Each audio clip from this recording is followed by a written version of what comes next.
오늘은 성탄 주일입니다. 인류의 가장 복된 날이죠.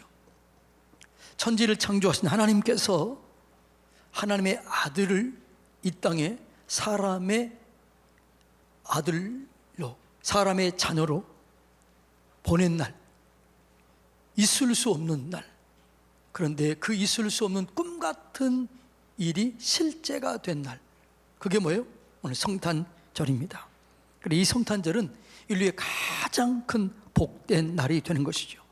이 성탄의 축복이 여러분과 여러분의 가족과 우리 교회와 이 나라, 이 민족 가운데 이루어지기를 축복합니다. 그런데 성탄의 소식을 가장 먼저 알았던 사람이 있어요. 성탄을 알았던 사람인데 그들은 누구였을까요? 동방박사들이에요. 동방박사들은 별을 연구했고 메시아의 오기를 기대했던 사람들. 그래서 그들은 또 페르시아의 아마도 학자들에 의하면 다니엘 때부터 영향을 받았던 사람이 아닌가 이렇게 얘기들 합니다.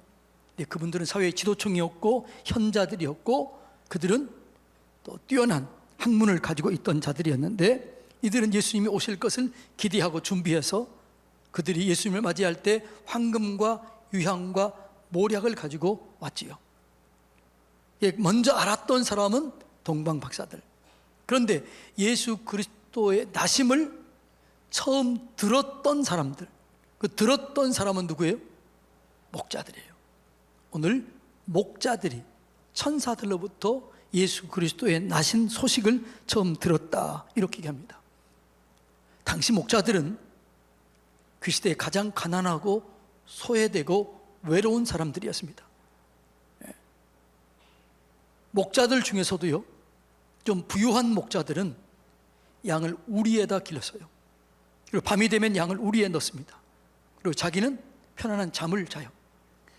근데 가난한 목자들은 우리가 없었기 때문에 그냥 옆에 있는 돌을 주워서 담을 쌓고 그리고 입구를 만들고 거기다가 양을 집어넣고 목자는 그 입구에서 자면서 양을 지키는 거예요.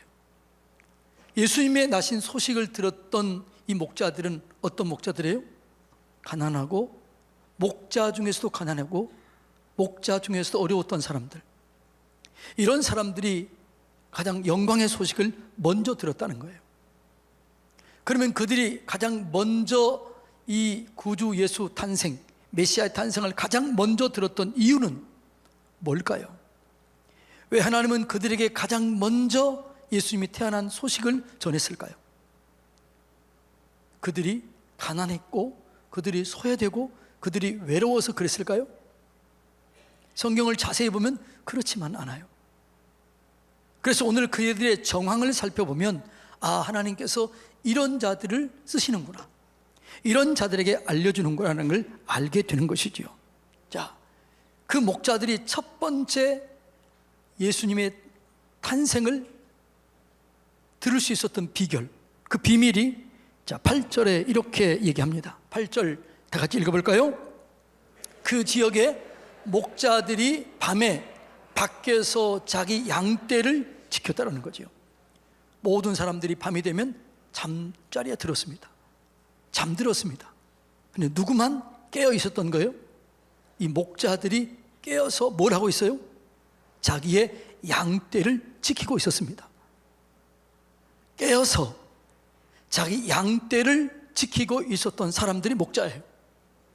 다른 말로 하면 자기에게 맡겨진 일에 대해서 최선을 다해서 성실하게 그 사명을 감당하고 있던 자들이 목자들이었다는 거죠. 성경을 보면 하나님이 사람들을 부르시고 그 사람들을 택해서 일을 맡기실 때 공통점이 있어요. 그게 뭐냐 그러면 삶의 현장 속에서 최선을 다해서 열심히 자기 사명을 감당하고 있는 자들을 부르세요. 하나님께서 모세를 불렀을 때 그 모세는 뭘 하고 있었을까요? 모세는 한때 왕자였습니다. 천하를 호령했습니다. 그런데 도망 나오고 쫓겨나고 그리고 미디안 이드로의 사위가 되어서 양을 치는 목동으로 있었습니다. 그런데 낙심하지 않고 좌절하지 않고 포기하지 않고 그 양떼의 목자의 역할을 최선을 다해서 감당해요. 그 일을 감당하고 있을 때 하나님께서 모세에게 나타나요. 자, 출애굽기 3장 1절로 2절 읽어볼까요? 모세가 그의 장인 미디안 제사장 이드로의 양떼를 치더니 그 떼를 광야 서쪽으로 인도하여 하나님의 산 호렙에 이르렀다는 거죠. 그러니까 모세가 뭐라고 하셨어요? 양떼를 치며 최선을 다해서 꼬리에 있는 곳으로 계속해서 인도하고 갔었다는 거죠. 자기 일에 뒤에 최선을 다하고 있었다는 거죠. 근데 어디에 간 거예요? 호렙산에 이르렀을 때 그때 하나님께서 모세에게 나타납니다. 읽어볼까요? 여호와의 사자가 떨기나무 가운데로부터 나오는 불꽃 안에서 그에게 나타나시니라. 그가 보니 떨기나무는 불이 붙었으나 그 떨기나무가 사라지지 아니했다. 그러니까 모세를 어느 때 하나님 만나줘요? 양떼를 지키고 있을 때, 자기 본분에 맡겨진 사명에 최선을 다하고 있을 때, 성실하게 자기 일을 감당하고 있을 때 불렀다는 거죠. 하나님 항상 그래요. 모세의 후계자가 누가 되죠? 여호수아가 됩니다. 근데 모세 후계자가 될 수 있는 사람은 여호수아와 갈렙이었습니다. 근데 갈렙은 유다 지파예요. 여호수아는요 에브라임 지파예요. 그러면 이스라엘은, 예수님은 어느 지파에서 나와요? 유다 지파에서 나와요. 그러면 유다 지파인 갈렙과 에브라임 지파인 여호수아는 누가 더 모세의 후계자가 될 가능성이 많았을까요? 네? 갈렙이 많았지요. 그런데 왜 갈렙이 후손이 되지 않고 왜 여호수아가 됐느냐? 왜냐하면 하나님은 두 사람을 주목하고 있었습니다. 주목하고 있다가 하나님께서 이렇게 얘기합니다. 여호수아가 모세 후계자가 됐던 이유를 이렇게 얘기합니다. 출애굽기 33장 11절 읽어볼까요? 사람이 자기의 친구와 이야기함 같이 여호와께서는 모세와 대면하여 말씀하시며, 모세는 진으로 돌아왔다는 거죠. 모세는 하나님과 대면해서 친밀하게 얘기한 사람이었어요. 근데 그 다음 여호수아 이야기가 나옵니다. 모세는 집으로 돌아오나 눈의 아들 젊은 수종자 여호수아는 회막을 떠나지 아니했다. 그러니까 모세는 집에 갔지만 여호수아는 뭐 하고 있었어요? 회막을 떠나지 아니하고 거기서 끝까지 하나님을 섬겼다는 거죠. 자기 선생님이 떠났지만 여호수아는 그 자리를 지키며 하나님께 영광을 돌렸다는 거죠. 그걸 하나님이 주목하고 보았다는 거죠. 여러분, 하나님은 우리가 작은 일에 충성할 때, 아무도 보지 않지만 하나님을 기쁘게 섬길 때, 그때 주님이 보고 계시고 써주실 줄로 믿습니다. 자, 두 번째 여호수아의 삶이 뭐였느냐? 민수기 27장 18절로 20절 읽어볼까요? 모세에게 이르시되 눈의 아들 여호수아는 그 안에 영이 머무는 자였다. 이 영이 누구예요? 성령이에요. 하나님의 영이 머물렀던 자가 여호수아예요. 그러니까 자기 일에 최선을 다하고 성실하고, 그리고 하나님의 영이 여호수아에게 임했다는 거죠. 자, 그래서 하나님께서 얘기합니다. 너는 데려다가 그에게 안수하고 그를 제사장 엘르아살과 온 회중 앞에 세우고 그들의 목전에서 그에게 위탁하여 내 존귀를 그에게 돌려 이스라엘 자손의 온 회중을 그에게 복종하게 하라. 자, 여호수아를 누가 보고 계신 거예요? 하나님이 보고 계셔서 하나님이 모세에게 얘기한 거예요. 여호수아를 택하라. 그는 성실한 자다. 그는 진실한 자다. 맡겨진 일에 대해서 최선을 다하는 자다. 그 안에 성령이 머물러 있는 자다. 이걸 기억하면, 이걸 보면 어떻게 하나님이 누구를 쓰신다고요? 우리에게 맡겨진 일에 대해서 최선을 다하는 자, 성실한 자, 진실한 자, 하나님의 영이 머무는 자, 성령 충만한 자, 그런 자들을 하나님께서 쓰시는 줄로 믿습니다. 하나님은 항상 그래요. 하나님께서 베드로를 불러서 내가 너를 사랑낚는 어부가 되게 하겠다 불러요. 그때 베드로가 뭘 하고 있었지요? 밤새도록 고기를 잡았지만 한 마리도 잡지 못했어요. 그물을 내리고 또 내리고 또 내렸지만 한 마리도 잡지 못했지만 포기하지 않고 다시 그물을 기우면서 미래를 준비하고 있던 이 베드로에게 주님 나타나서 너는 나를 따르라 이렇게 한 거지요. 하나님은 언제나 자기 일에 최선을 다하고 진실하고 작은 것에 충성된 이런 사람을 쓰시는 줄로 믿습니다. 올 한 해 돌이켜보면서 나는 내게 맡겨진 일에 대해서 최선을 다했는가, 충성했는가 돌이켜보는 저와 여러분이 되기를 축복합니다. 그리고 두 번째는 즉시 순종한 사람들이에요. 뭐라고요? 이 목자들은 하나님의 말씀을 듣고 즉시 순종합니다. 자, 15절로 17절 한번 읽어볼까요? 천사들이 떠나 하늘로 올라가니 목자가 서로 말하되 이제 베들레헴으로 가서 주께서 우리에게 알리신 바 이루신 일을 보자 하고 빨리 가서 마리아와 요셉과 구유에 누인 아기를 찾아서 보고 천사가 자기들에게 이 아기에 대한 말한 것을 전했다.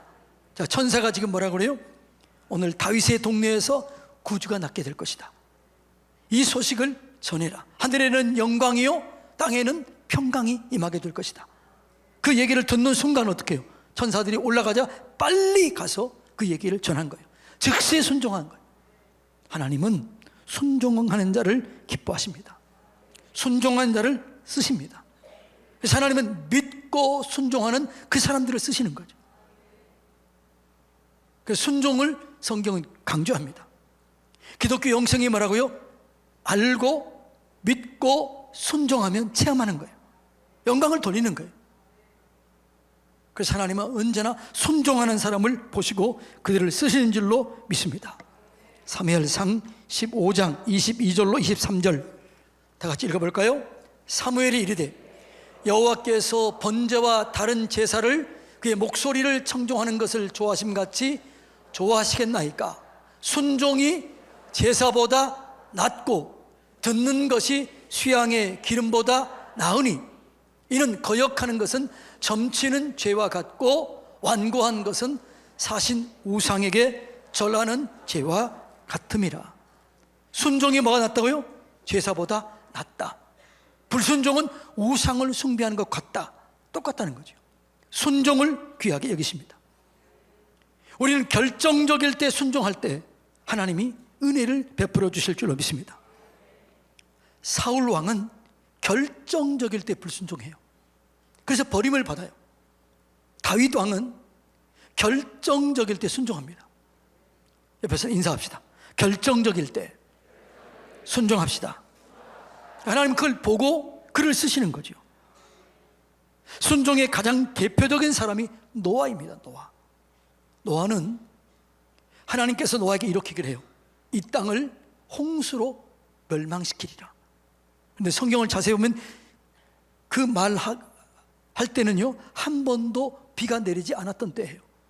지구가 있었다면 이 지구를 물이 지구를 덮고 온실처럼 이렇게 있었고 밑에서 안개만 차올라서 충분했던 거예요.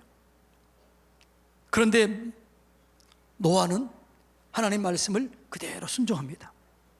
그리고 산 위에 방주를 짓습니다. 사람들이 뭐라 그래요? 미쳤다고 그래요. 근데 노아는 완전하게 순종을 해서 하나님께 영광을 돌립니다. 자, 노아의 이야기 창세기 6장 9절 다 같이 읽어볼까요? 이것이 노아의 족본이라. 노아는 의인이요. 의인이라는 말은 무슨 말이에요? 완전하게 믿었다는 거예요. 당대 완전한 자라.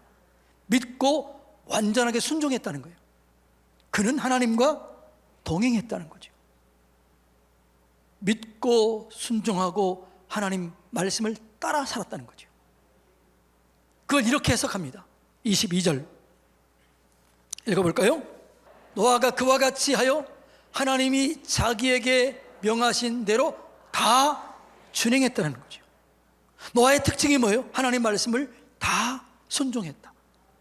말씀을 다 따르고 순종했을 때 하나님 이 노아를 사용했다는 거죠.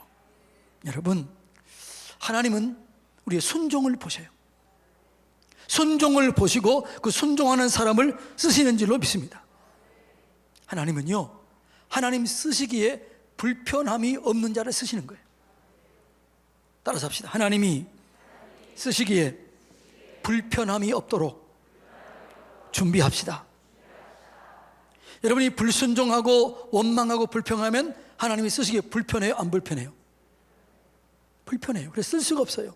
하나님은요, 순종하고 감사하고 찬송하고 자기에게 맡겨진 일에 대해서 최선을 다하는 그런 사람은 불편하지 않아요. 그래서 그런 사람을 쓰실 줄로 믿습니다. 하나님이 쓰시기에 불편함이 없도록 잘 준비되는 저와 여러분이 되기를 주님의 이름으로 축복합니다. 마지막 이 목자들은 오직 하나님께만 영광을 돌렸습니다. 자, 20절 한번 읽어볼까요? 목자들은 자기들에게 이르던 바와 같이 듣고 본 그 모든 것으로 인하여 하나님께 영광을 돌리고 찬송하며 돌아가니라. 여러분 생각해 보세요. 천사의 소리를 들었어요. 만왕의 왕이 탄생한 걸 보았어요. 그러면 어떻게 할까요? 주변 사람들을 깨워서 여보세요, 내 말 좀 들으라. 내가 하나님을 만났다. 천사를 만났다. 하나님이 나를 이렇게 쓰셨다. 이렇게 얘기할 법도 한데 그 목자들은 어떻게 해요? 오직 하나님께 감사를 올립니다. 하나님께 찬송을 올립니다. 모든 영광은 오직 하나님께만 올리고 찬송하며 돌아갔다는 거죠. 하나님 이런 사람을 기뻐하시고 이런 사람을 쓰시는 줄로 믿습니다. 그런데 우리는 사람들은요, 내가 조금만 잘 되면 나를 드러내기를 원해요. 그게 사람이에요. 그런데 하나님은 하나님이 영광을 드러내는 자를 찾으시고 그들을 쓰시는 줄로 믿습니다. 하나님께서 우리를 지으신 목적이 뭘까요? 하나님의 영광을 드러내기를 원하는 거예요. 하나님의 영광을 나타내기를 원하는 거예요. 이사야 43장 7절 읽어볼까요? 내 이름으로 불려지는 모든 자 곧 내가 내 영광을 위하여 창조한 자를 오게 하라. 그를 내가 지었고 그를 내가 만들었느니라. 우리를 왜 지었다고요? 하나님의 영광을 위하여 창조했다는 거죠. 그래서 우리가 하나님의 영광을 드러내고 하나님께 영광 돌리는 그런 사람을 찾으시고 쓰시는 거예요. 그런 가정을 쓰시고 그런 교회를 쓰시는 줄로 믿습니다. 그래서 하나님께 영광 돌리고 찬송을 올려야 돼요. 21절 읽어볼까요? 이 백성은 내가 나를 위하여 지었나니 나를 찬송하게 하려 함이라. 아멘. 그러니까 우리가 하나님께 영광을 돌리고 하나님을 찬송하면 누구라도 쓰시는 거죠. 많이 배웠다고 쓰는 게 아니에요. 돈이 많다고 쓰는 게 아니에요. 목자들이었지만, 가장 하층민이었지만 그들이 진실하고 그들이 성실하고 그들이 순종하고 그들이 하나님께 영광 돌릴 때 그들을 쓰신 거예요. 그런 저와 여러분이 되기를 축복합니다. 사사기서 7장에 보면 하나님께서 기드온의 300용사를 통해서 쓰시고 기적을 일으키십니다. 미디안 사람들이 13만 5천 명이 이스라엘에 쳐들어와요. 그때 기드온이 전쟁에 싸우기 위해서 사람들을 모았더니 3만 2천 명이 모여들었습니다. 하나님은 뭐라고 그래요? 너무 많다. 생각해 보세요. 13만 5천 명이 쳐들어왔는데 3만 2천 명은 많아요, 적어요? 적지요. 그런데 뭐라고 그래요? 너무 많다. 두려워하는 자들은 돌려보내라. 돌려보냈더니 몇 명만 남아요? 여러분 성경책에 없어요? 10,000명이 남아요. 10,000명이 남자 뭐라고 그래요? 너무 많다. 그리고 시험을 통해서 골라낸 사람들이 몇 명이에요? 300명입니다. 이들은 온전히 순종할 자들입니다. 두려움이 없는 자들입니다. 이들에게 얘기합니다. 너희는 항아리에다가 횃불을 넣고 세 대로 나눠라. 그리고 소리를 나팔을 불거든 순종해서 항아리를 깨고 하나님을 위하여 기도원을 위하라 외쳐라. 그대로 순종했습니다. 그랬더니 13만 5천 명이 자기들끼리 싸워서 자기들끼리 멸절됩니다. 그리고 300명이 대승리를 이루어요. 그리고 그 300명이 했던 일이 뭐예요? 오직 하나님께 영광을 돌립니다. 하나님이 하셨다. 이 일은, 이 전쟁은 하나님이 하셨다. 이렇게 하나님을 높였던 사람, 이런 사람들을 300명을 추려서 이들을 통해서 기적을 일으키십니다. 하나님은 지금도 똑같아요. 약한 자를 들어서 강한 자를 부끄럽게 해요. 약한 자를 들어서 하나님의 영광을 나타내기를 원하는 거예요. 하나님 일하시는 방식은 똑같습니다. 자, 한번 읽어볼까요? 고린도전서 1장 27절로 29절 다 같이 읽습니다. 그러나 하나님께서 세상에 미련한 것들을 택하사 지혜 있는 자들을 부끄럽게 하려 하시고 세상에 약한 것들을 택하사 강한 것들을 부끄럽게 하려 하시며 하나님께서 세상에 천한 것들과 멸시받는 것들과 없는 것들을 택하사 있는 것들을 폐하려 하신다. 아멘. 여러분이 아무리 약하고 아무리 부족하고 아무리 하달 것 없어도 여러분 스스로 나 같은 사람도 쓰실까? 그런 사람이 있으라 할지라도 여러분이 말씀에 순종하면, 하나님께 영광 돌리기를 작정하면, 그리고 자기에게 맡긴 일에 최선을 다하고 깨어 있으면 하나님께서는 여러분을 쓰실 줄로 믿습니다. 하나님은 언제나 똑같아요. 하나님을 드러내기를 원해요. 여러분, 때로는 이런 질문한 사람들이 많습니다. 하나님 왜 선악과를 만들어 놓고 하나님은 알파 오메가 다 알면서 선악과를 따먹게 했을까? 이런 한 번이라도 의심해 본 적이 있나요? 왜 선악과를 만들었을까요? 하나님께서 이렇게 합니다. 아담과 하와를 만들고 뭐라 그래요? 이 모든 것들을 다 먹으라. 이 모든 과일, 이 모든 씨 맺는 채소는 다 너희 것이다. 그런데 한 가지 기억해라. 선악과는 먹지 마라. 이 선악과는 먹는 날에는 정령 죽으리라. 이 말은 무슨 말일까요? 선악과는 나를 기억하라는 것이다. 모든 것을 맡겼지만 창조주 나를 기억해라. 나를 기억하고 항상 그런 삶을 살아라. 이것이 하나님의 사인이에요. 그래서 여러분, 우리의 삶이 가장 복된 것은 뭐냐 그러면 하나님을 기억하고 하나님께 영광 돌리는 삶이 가장 복된 삶인 줄로 믿습니다. 그래서 여러분들이 어디를 가든지 무엇을 하든지 하나님을 기억하고 하나님께 영광 돌리면 사업장이 세워질 것입니다. 건강하게 될 줄로 믿습니다. 은혜를 얻게 될 줄로 믿습니다. 능력을 얻게 될 줄로 믿습니다. 늘 이 마음이 있어야 돼요. 하나님, 내게 맡겨진 그 작은 일에 충성하길 원합니다. 하나님, 내가 늘 깨어있기를 원합니다. 말씀만 하여 주시옵소서. 내가 순종하겠습니다. 모든 영광을 하나님께만 올리겠습니다. 이것이 목자의 마음이었어요. 이런 마음을 가지고 우리가 하나님 앞에 나온다면 하나님께서 여러분을 쓰실 줄로 믿습니다. 영광을 나타내 주실 줄로 믿습니다. 여러분과 함께 하셔서 하나님의 그 놀라운 능력, 기적을 일으키는 주인공으로 여러분을 쓰실 줄로 믿습니다. 이런 저와 여러분이 되기를 주님의 이름으로 축복합니다.